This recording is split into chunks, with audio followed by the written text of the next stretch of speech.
Congress party ప్రభుత్వాన్ని ఏర్పాటు చేసే దిశలో కాంగ్రెస్ ఉందంటూ సీఎల్పీ నేత బట్టి విక్రమార్క అన్నారు. కాంగ్రెస్ మిగులు బడ్జెట్తో రాష్ట్రాన్ని అప్పు చెప్తే బీఆర్ఎస్ పాలకులు దోపిడీ చేశారని ఆరోపించారు. రాష్ట్ర సంపదను పందికొక్కుల్లా దోచుకున్నారని విమర్శించారు. కేసీఆర్ పాలనలో రాష్ట్రం దోపిడీకి గురైందన్నారు.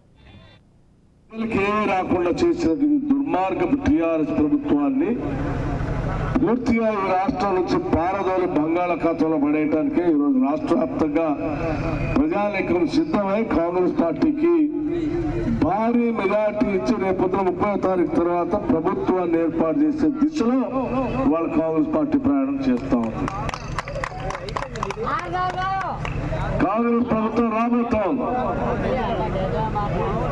ఏం చేశారు ఇప్పుడు రామారావు చెప్పి ఏం చేశారా? మీరు ఎవరు పని చేశారా? 10 ఏళ్ళు ఏం చేశారా?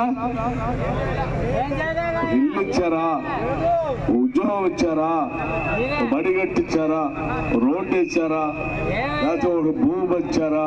ఒక ఇల్లు ఇచ్చారా? ఇంటి స్థలాలు ఏమైనా పంచారా? మన కరెంటు సంబంధించి ఫ్యాక్టరీ పెట్టారా? లేకపోతే ఉద్యోగాలు పనికొచ్చింది ఏమైనా పెట్టారా? ఏమీ లేదు కదా. మరి ఏమీ లేనప్పుడు ఈ సంపద అంతా ఎక్కడ పోయింది?